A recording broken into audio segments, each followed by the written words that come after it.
I am going to be sharing my predictions, my humble predictions for the future of the healing industry.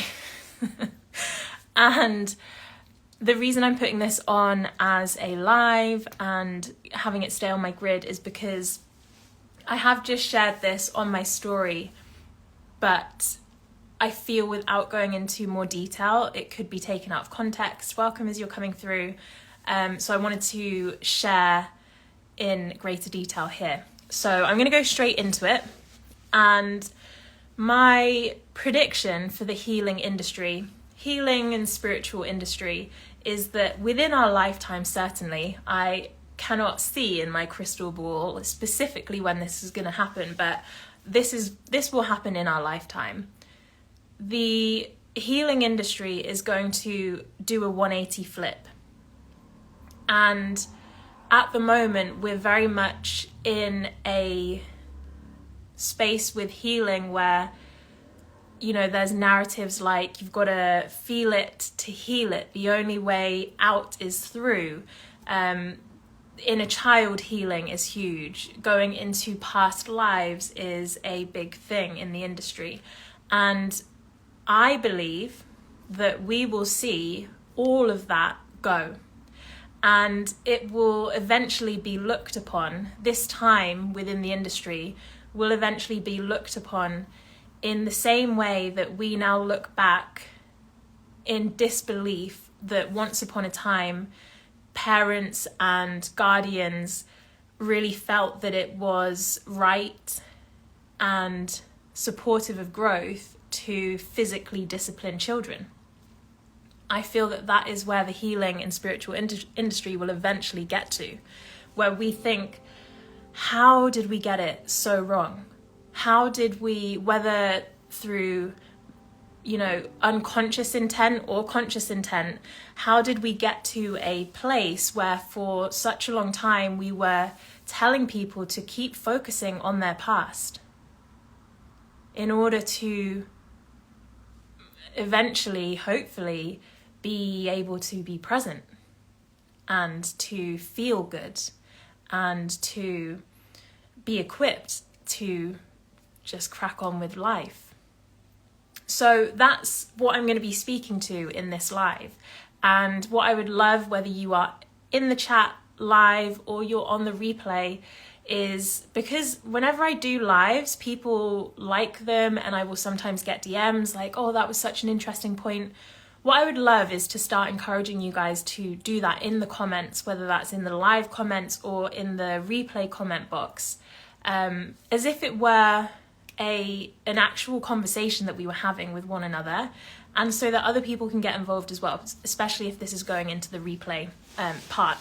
So, as I said, at the moment there is a huge fixation on having to heal your past, having to fix the past in some way, shape or form, or just gain a deeper understanding of what you went through, why you went through it, and what the potential, you know, lessons could be from that. And the reason I wanted to do this live is because me saying that I think this is going to get flipped on its head in our lifetime might sound to some people initially as if I'm saying, you know, let's bypass our feelings. Let's just pretend we're not feeling certain things and just, you know, override that and keep going, keep steaming ahead. And that's not what I'm saying. But what I am saying is that it doesn't make sense to be in this cycle. A lot of people who come into healing and wellness, you know, myself included, we are looking for answers, right? That's why we are going, it is now pretty mainstream, but sort of veering off onto the fringes and wanting to get different perspectives and try and make sense of either a particular thing that we've gone through or just this experience called life. And so we're looking for answers in one way, shape or form. And with that can come a bit of a snowball effect where we come in and in those initial months or that initial year, we're so inspired and we're thinking about things in a way that we never have before. We are meeting different types of people who are perhaps more open-minded than we've got in our friendship circles, our workplace, our family, whatever it may be. And that creates a real, like, oh my gosh, excitement energy, inspiration energy. But over time, this is subtle, but over time, what ends up happening is that there are years being spent in healing events, in healing workshops, in healing masterclasses, in, consuming podcasts, consuming all sorts of things, books, going to talks. And somewhere along the way, it can get so consuming that there's actually so much more healing going on than there actually is living. And I have spoken about this before in a reel, and I was saying, make it make sense, because if it was true that in order to receive what we want in life, we have to be healed first. We have to have worked through blocks and wounds and alchemized this and ascended that. Then there would be no corruption. There would be no genocide. There would be no violence. There would be no injustices playing out, because only the people who were healed would be getting what they want. And there is a lot of the very, very popular, bought into beliefs within the healing and spiritual space, that when you just take even a millisecond to actually sit with these narratives, they start to reveal themselves to not have much weight to them, to not actually have much truth to them at all.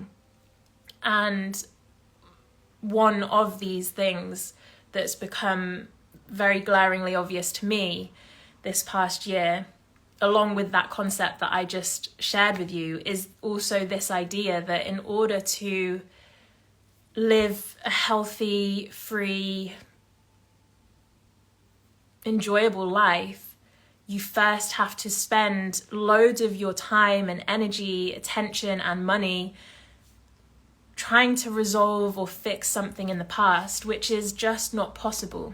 Because actually, at this point in time, all that you have, all that I have, all that any human has that is linking them to their past is a memory, is your own thinking around it. And our memories are so unreliable, first and foremost, and in that same sentiment, they're also not factual.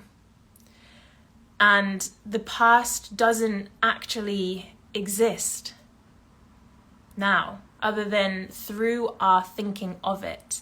And so one day, and you'll have experienced this, I was saying this to a client recently, not to do with this conversation, but just in a broader sense. You can look in the mirror. I'm going to speak as a female, obviously, but I'm sure men have this too. But particularly depending on where you are in your cycle, for example, you can look at yourself in the mirror and have a certain judgment on that. And then even in the space of an hour, that same day, look at yourself in the mirror again and have a completely different judgment on what you're seeing. And the actual fact is that nothing has changed, but what has changed is your perception. And so it's rooting around this idea that before we can receive and be where we want to be in life, we need to have figured out and fixed things from our past and reconnected with our inner child. All of these things, it is actually just detracting from where your power is, where it actually is. And it is here, in this moment. And so with good intention, for the most part, but important to acknowledge, the healing industry takes your power away, ironically, in having you so fixed on what's already been and gone. So these lives that I've been doing recently, they are kind of stacking on top of one another. And if you haven't listened to the live that I did yesterday, I really would encourage you to do that, because I was talking about the innate intelligence that we're all born with, and how this is the same type of intelligence that exists in a seed, that allows that seed to naturally, in its timing, crack open and grow into something, and how the seed hasn't had to go and do any inner child healing. It hasn't had to go and learn about its ancestors and how to be a good, future ancestor. It's not had to do a gratitude list. It's not had to do any visualization practices. It's innate that seed, if in the right conditions, will crack open and grow in the timing that it is designed to grow. And we have this in us as well. But somewhere along the way,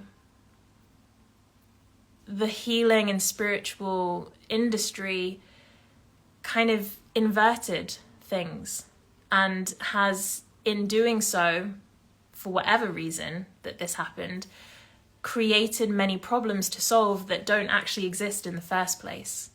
And so we end up on this wild goose chase of thinking that the reason something's not happened yet is because there must be something to fix first, something back there that needs to be resolved in order for this thing to happen. And it's not the case. Like a child, for example, babies are such, we all say this, don't we? They're such spiritual teachers. They're so pure and wise, right? They are just navigating life with their innate intelligence, leading the way for the first part of their lives. And if you look at a child, if you look at a baby, they're so moment to moment, they're so present. They might have a tantrum, they might, have a big display of emotion, but then it's over.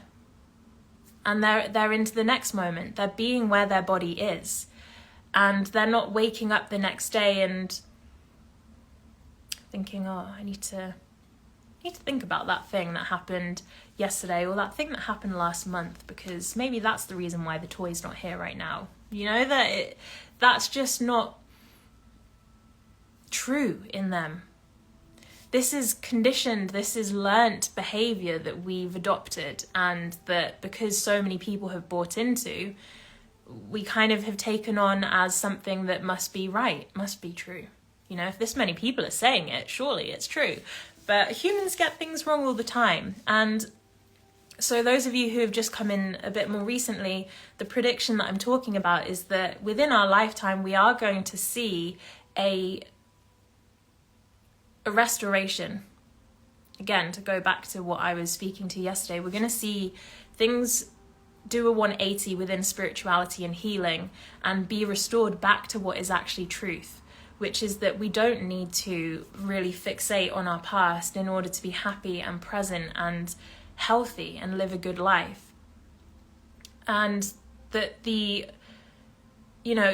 for example, yesterday I went to a talk about creativity with Nile Rodgers, who I'm sure you've heard of.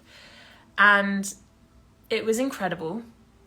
And at one point in the question and answer part at the end of the conversation, someone had asked him, what was the best piece of advice that you've had in your career? What's something that's really stuck with you? And he told this beautiful story about New Year's Eve 1977 going into 78, and he'd had an invitation from, I think I'm getting this right, Grace Jones, to go backstage and with his band and be able to join this party at Studio 54. So obviously that's like super exciting opportunity for a New Year's Eve. So they're all excited, they turn up at the venue, they follow these directions to go to the back and to knock and tell the security and pass on this message. We've been invited and, you know, we're allowed to be back here. So they do that, and the security guard's just like, absolutely not, thinks that they're just making this up, and slams the door on them. And they're like, oh my gosh, no, we're determined, like, we've been invited to meet her and have this whole experience for New Year's Eve. So they're banging on the door, trying to get the security guard's attention again, and he's just like, go away, basically. And so at this point, you know, obviously I'm not, can't remember exactly the ins and outs, but at this point, Niall's obviously in this career, but I hadn't had the first big hit that just went stratospheric. And so they're really disappointed. That would have been an incredible experience. They've got their guitars with them, and they end up going to someone's house instead, and they're just like kind of, oh, can you believe that we got invited and we didn't get to actually make it in there, and we never got to meet Grace Jones, all this stuff. And as a bunch of musicians, they start playing and they're annoyed. So the riff that they come up with, they're just saying, fuck off, because that's what the security guard had shouted at them. Anyway, it turns out that that is what inspired the Say free, the Chic song. And so what he was saying in this part of the conversation when he was answering the guy's question from the audience was, we cannot possibly quantify what is good and what is bad, because everything is still in motion until it isn't, right? It's just an endless unfolding.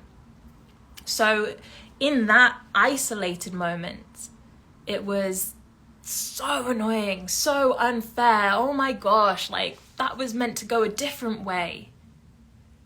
But then off the back of that letdown and disappointment came a huge hit to this day that like just completely shifted the trajectory of his life and the people that he got to work with off the back of that.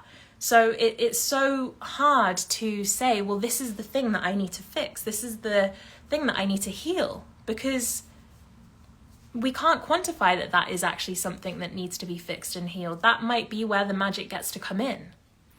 And, you know, the same, I have had this thought myself way before I had really got into spirituality or anything like that.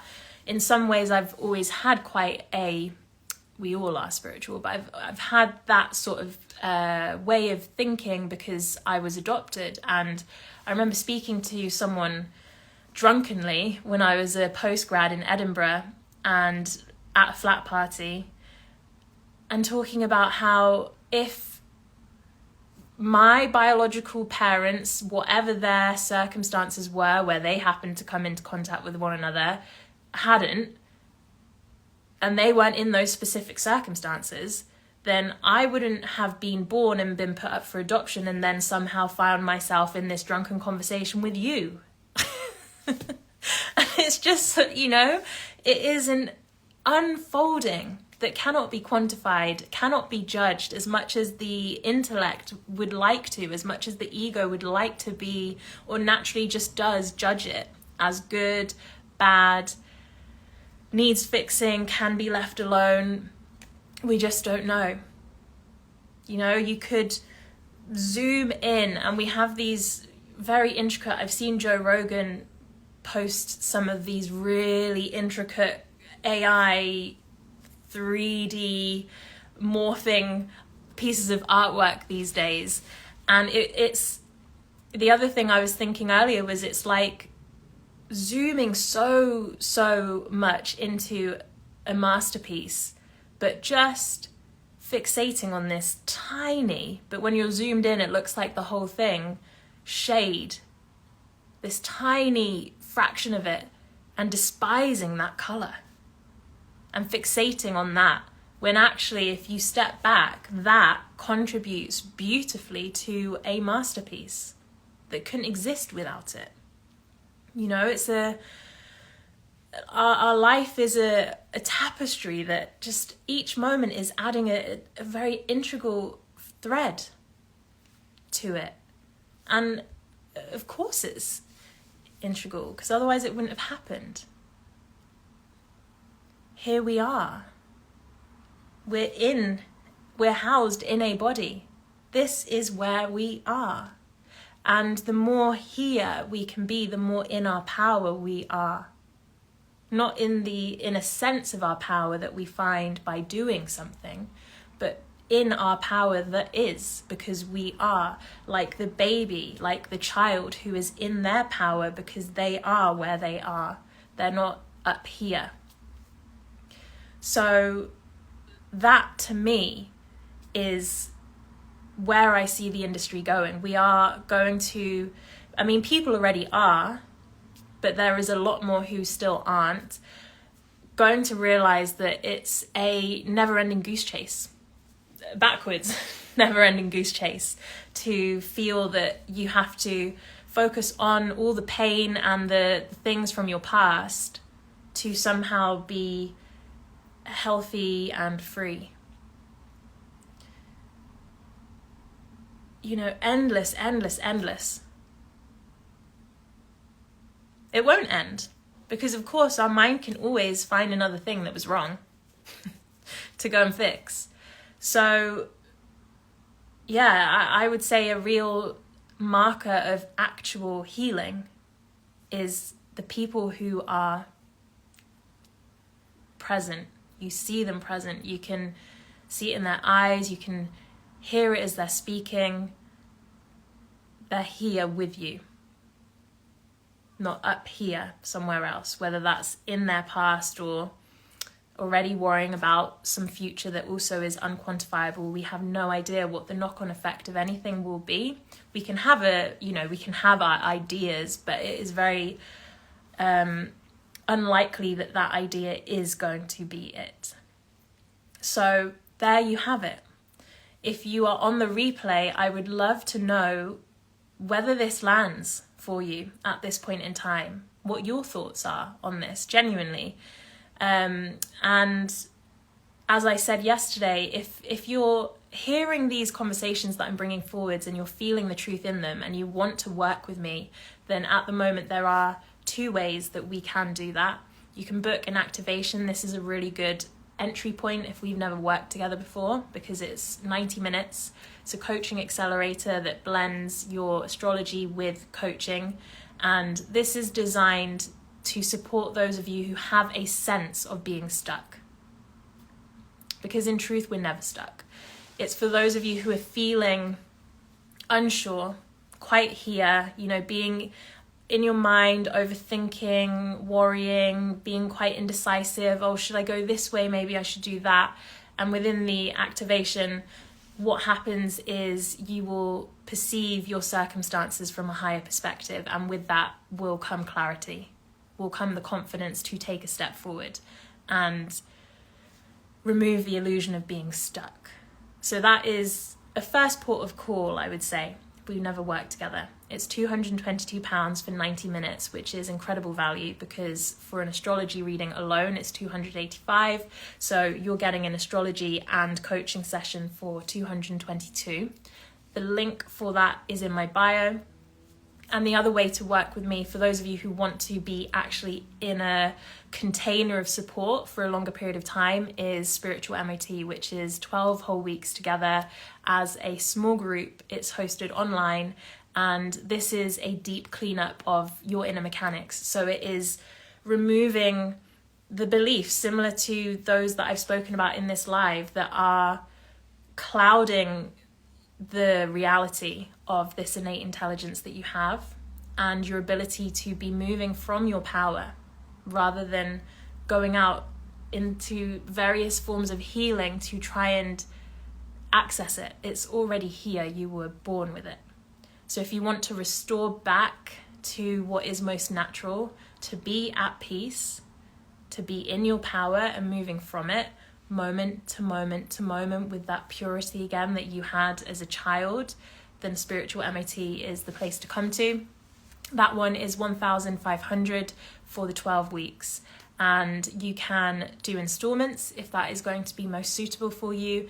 If we haven't worked together, DM me and book a connection call first, or DM me for the links that you can have a look at all the information and feel into it. This is more suited for those of you who have really resonated with this. You've been dedicated to healing for such a long time and you're kind of like, why am I not yet healed? Why do I keep having to go into the past to try and eventually feel free and happy and well? And this is your natural state. So if you want to default back to what is most natural, absolutely spiritual MIT. We're starting at the end of October. So you've got some time to get in touch. And yeah, that feels complete for now. So those of you who have been with me, thank you for joining. And do let me know if you're on the replay, what your thoughts are in the comment section.